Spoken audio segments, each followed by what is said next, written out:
Your honour, ये case बिल्कुल आईने की तरह साफ है। मुलजिम शिवा ने 22 मार्च की रात गोदी के सिक्योरिटी ऑफिसर सत्यप्रकाश का खून किया और फरार हो गया। मैं अदालत में इंस्पेक्टर लाल को बुलाने की इजाजत चाहूंगा, जो मौके वारदात के चश्मदीद गवाह हैं। इजाजत है। इंस्पेक्टर लाल, 22 मार्च की रात जब गोदी के ऑफिसर सत्यप्रकाश की हत्या हुई, आपने मौके वारदात पर पहुंचकर क्या देखा? सिक्योरिटी ऑफिसर सत्यप्रकाश के खून से लथपथ लाश और मुजरिम को गुनाह करके भागते हुए देखा। और उसके बाद? मैंने मुजरिम का पीछा किया, पर मुजरिम पुलिस को चकमा देकर भाग गया। ये बात आप दावे से कैसे कह सकते हैं कि वो शिवा ही था और कोई नहीं? मुजरिम शिवा का कद काठी हूबहू उसी से मिलती है जिसका मैंने पीछा किया। बल्कि यूं कहिए योर ऑनर, वो शिवा ही था। गहराई से छानबीन करने के बाद यह पता चला है कि शिवा सुपारी लेकर खून करता है। मैं यकीन के साथ कह सकता हूं कि खूनी शिवा के अलावा और कोई नहीं। Thank you inspector. Your honour, सुपारी लेकर खून करने वाला ये एक पेशेवर हत्यारा है, एक खतरनाक हैवान है। इसलिए मैं अदालत से दरख्वास्त करता हूं कि इसे इतनी सख्त सजा दी जाए कि हर पेशेवर हत्यारा किसी का कत्ल करने से पहले कांप उठे। That's all your honour. मुलजिम शिवा, तुम्हारा कोई वकील है? नहीं। तुम्हें अपनी सफाई में कुछ कहना है? मुलजिम की खामोशी यह जाहिर करती है कि वो अपना गुनाह कबूल करता है। इसलिए यह अदालत ताजीरात हिंद दफा 302 के तहत सत्यप्रकाश के कत्ल के जुर्म में शिवा को मुजरिम करार देते हुए यह अदालत सजाए। रुक जाइए जज साहब। आप कौन हैं? मैं सत्यप्रकाश जी की बेवा हूँ, जिनके कत्ल का केस यहाँ चल रहा है। आपको जो कुछ कहना है कटहरे में आकर कहिए।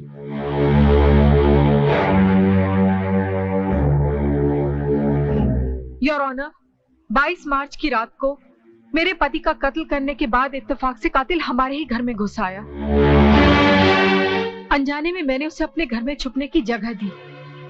जब इंस्पेक्टर लाल आए और उन्होंने ये बताया कि मेरे ही पति का खून हुआ है, तो ये सुनकर मुजरिम फरार हो गया। इंस्पेक्टर लाल, क्या ये सच है? Yes your honour. Your honour, अगर दुनिया में किसी ने कातिल की शक्ल देखी है तो वो मैंने, और मैं उस कातिल को करोड़ों में पहचान सकती हूँ। शिवा मेरे पति का कातिल नहीं है योर ऑनर, वो तो एक देवता है। वो बिल्कुल बेगुनाह है योर ऑनर, बिल्कुल बेगुनाह है। सत्यप्रकाश की पत्नी की गवाही ने इस केस को नया मोड़ दे दिया है, क्योंकि असली मुजरिम को सिर्फ इन्होंने देखा है और यही उसे पहचानती हैं। इसलिए यह अदालत इस केस को खारिज करते हुए शिवा को बाइज्जत बरी करती है और साथ ही साथ पुलिस को ताकीद करती है कि असली मुजरिम को अदालत में जल्द से जल्द पेश करे।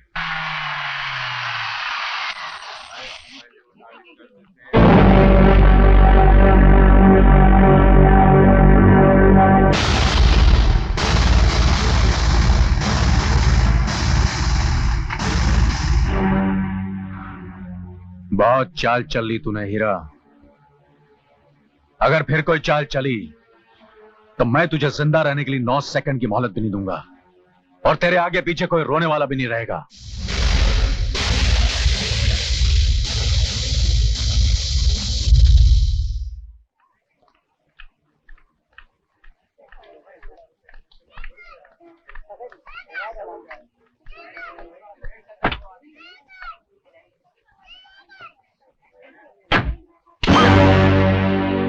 गाड़ी स्टार्ट कर, वरना एक झटके में सर धड़ से अलग कर दूंगा। तुम हो कौन? तेरे हरामी बाप का बाप हूं। तुम चाहते क्या हो? पहले जगह पर पहुंचना, उसके बाद तेरे बाप का कर्जा सूद समेत वापस लौटाना। चला गाड़ी। कामनी, ओ मेरी कामनी। कौन? गाड़ी चला, वरना जबान काट कर तेरे हाथ में रख दूंगा। चल गाड़ी चला।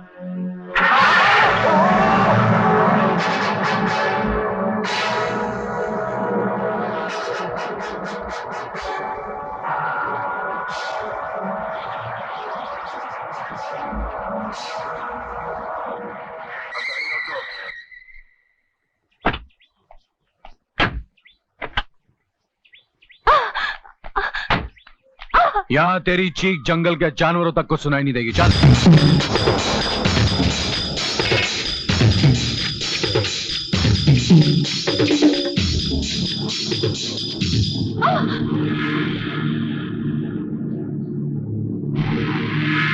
देखो, तुम मेरे सारे जेवर, सारे रुपए रख लो और जाने दो मुझे, प्लीज। नहीं नहीं, प्लीज नहीं।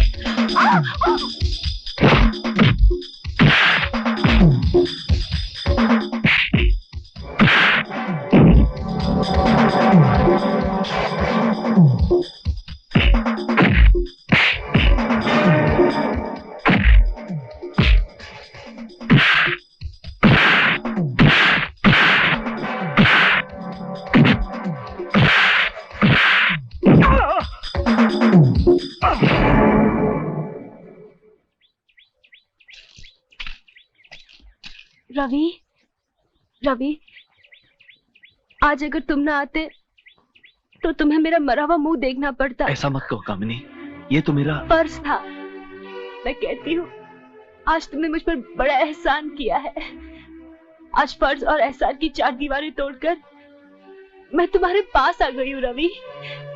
मैं तुम्हें उतना ही चाहती हूँ जितना कि तुम मुझे चाहते हो। I love you Ravi, I love you.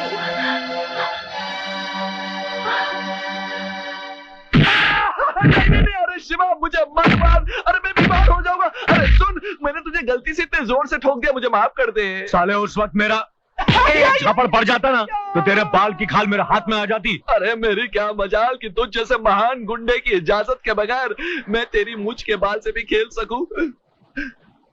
दोस्त, आज तूने मेरी मोहब्बत, मेरे प्यार को हक दिलाने के लिए मेरे हाथों मार खाई। अब आगे बता, करना क्या है? लड़की तो अब तेरे हाथ में है। अब उसी लड़की के जरिए उसके बाप की जान तू अपने मुट्ठी में कर ले। मतलब? शादी बाद में करना, पहले फटाफट उस लड़की से मंगनी कर ले। हाँ, मैं भी चाहता हूँ। लेकिन बेटा रवि, देखो मम्मी, देखो डैडी, मैं झूठी कस्में नहीं खाता हूँ क्योंकि मैं मरने से बहुत डरता हूँ, लेकिन मैं मरूंगा। अगर मेरी बात नहीं मानी गई तो मैं अपनी जान जरूर दे दूंगा। बेटा, कब करोगे ये शुभ काम? क्या कहा? मेरा मतलब है कि क्या हो गया है इसे? क्यों ये ऐसी अशुभ बातें मुंह से निकाल रहा है? क्या करे हीरा, शादी करने की जिद कर रहा है। शादी? कौन बदनसीब लड़की करेगी इससे शादी? आपकी बेटी कामिनी। क्या? हीरा, देखा डैडी, मैंने कहा था, सुनते ही अंकल खुशी से उछल पड़ेंगे। क्यों हीरा, तुम्हारा क्या ख्याल है? देखो भाई, अब हमारी जिंदगी का क्या भरोसा। अच्छा होगा कि आंखें बंद होने से पहले बच्चों का घर बस जाए। क्या बात कर रहे हैं सेठ जी? ये रिश्ता कैसे हो सकता है? कहाँ ये और कहाँ हम? क्या कह रहे हो हीरा? मेरा मतलब है कहाँ हम और कहाँ ये? हीरा, आज तुम कहना कुछ चाह रहे हो और मुंह से कुछ और निकल रहा है। घबराहट के मारे मेरी जबान साथ नहीं दे रही भाभी जी। घबराने की कोई बात नहीं है ससुर जी। ससुर जी? मेरा मतलब है होने वाले ससुर जी। मैं जानता हूँ हैसियत में आप हमसे बहुत कम हैं, लेकिन आप ही वो मान हस्ती है जिसने मुझे अपने बिछड़े हुए माँ बाप से मिलाया। सीधी तरह शादी के लिए मांझा, वरना तेरी पोल खोल दूंगा मैं। क्या बात कर रहे ने हो? मुझे इस घर में पहुंचाया, आपका यह एहसान मैं जिंदगी भर नहीं भूलूंगा। देखो मेरा मतलब है रवि बेटा, सेठ जी, भाभी जी, अब आपसे कैसे कहूं कि मेरी बेटी इससे नफरत करती है? नफरत नहीं डैडी, मैं तो प्यार करती हूँ रवि से। Kamini! Yes daddy, I love him. I love him daddy. जब मियाँ बीवी राजी तो क्या करे।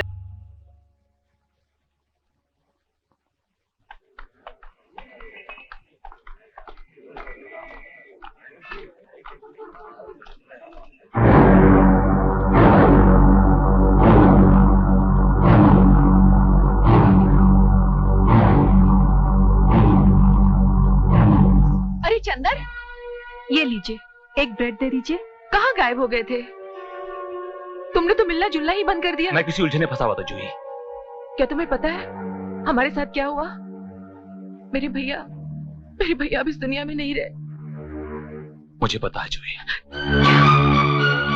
तुम्हें पता है, और फिर भी तुम मुझसे मिलने नहीं आए। क्या हो गया है तुम्हें चंदर? तुम पहले तो ऐसे नहीं थे। इंसान अच्छा बुरा नहीं होता जूही, हालात उसे अच्छा बुरा बना देते। मेरी क्या मजबूरी मैं तुम्हें बता नहीं सकता। जूही, ओ जूही, तुम्हें जो कुछ भी समझाना है अब भाभी को समझाना। वो तुमसे मिलना भी चाहती हैं। देखो, मैं तुम्हारी भाभी से मिलना नहीं चाहता, और ना ही आज के बाद तुम मुझसे कभी मिलने की कोशिश करना, समझी? चंदर, चंदर मेरी बात तो सुनो। चंदर! जूही, क्या हुआ? चंदर था, मुझसे मिला तक नहीं। जब बुरा वक्त आता है तो चारों तरफ से आता है भाभी, अपने भी पराये हो जाते हैं। नहीं जूही, बस बस रोते नहीं।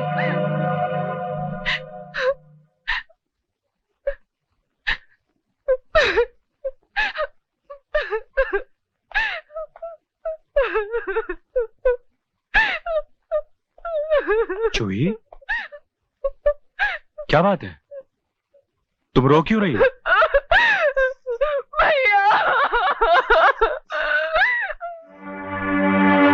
भैया, जिस रिश्ते का मैंने सिर्फ नाम सुना था, आज पहली बार किसी ने पुकारा।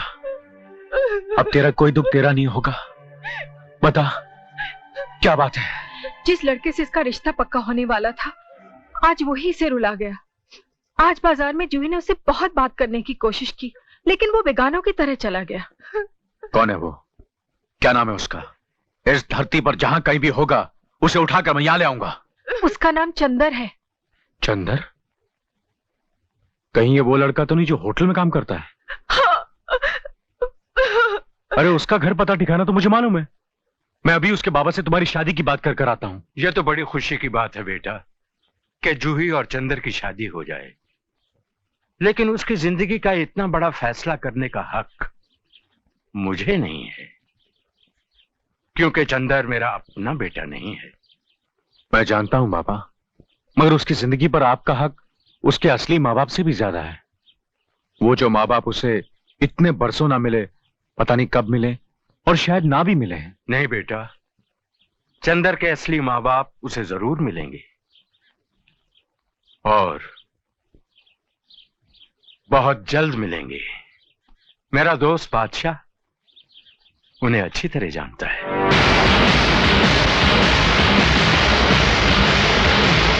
चंद महीने पहले वो मुझसे मिलने के लिए आया था और कह गया कि चंदर एक करोड़पति सेठ का बेटा है, लेकिन उसने सेठ जी का नाम नहीं बताया और कहा कि वो जल्दी ही आकर उसे उनसे मिलाने के लिए ले जाएगा।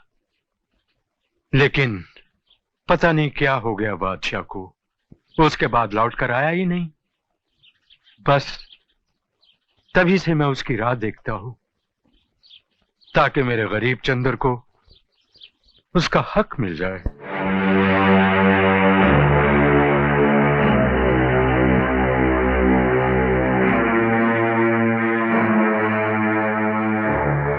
किसका खून बहाता शिवा, एक दूध पीते मासूम बेगुनाह बच्चे का, जो अपने बचाव के लिए न भाग सकता था न चिल्ला सकता था। मुझे तो लगता है उनके असली बेटे को हीरा ने ही गायब किया। खैर, अपना क्या लेना देना, अपने को तो अच्छा खाना, अच्छे कपड़े वपड़े मिलते हैं और घूमने के लिए इतनी बढ़िया गाड़ी। ये बादशाह कड़े मुर्दे उखाड़ने की कोशिश कर रहा है, खत्म कर दो इसे। क्या बात है बेटी, कहां खो गए थे तुम? कहीं नहीं बाबा, आपके चंदर को उसका हक मिलेगा, चाहे आपका दोस्त बादशाह लौटे या ना लौटे।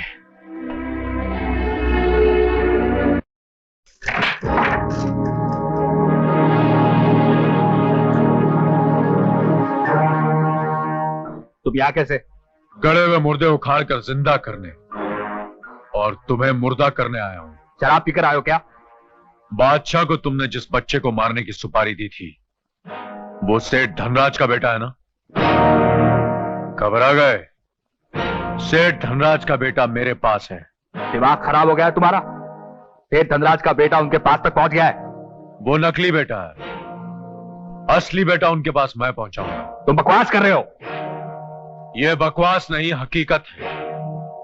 फिलहाल तुम्हारे ऐशो आराम के दिन खत्म हो चुके हैं, इसलिए पहले बता रहा हूं, अपने रहने का इंतजाम कर लो, क्योंकि बंबई शहर में छत ढूंढते ढूंढते उम्र गुजर जाती है। मेरी उम्र गुजरने से पहले तुम्हारा बाप तुम्हें ऊपर तक पहुंचा देगा। किसका बाप किसे कहां पहुंचाएगा, ये तो वक्त ही बताएगा।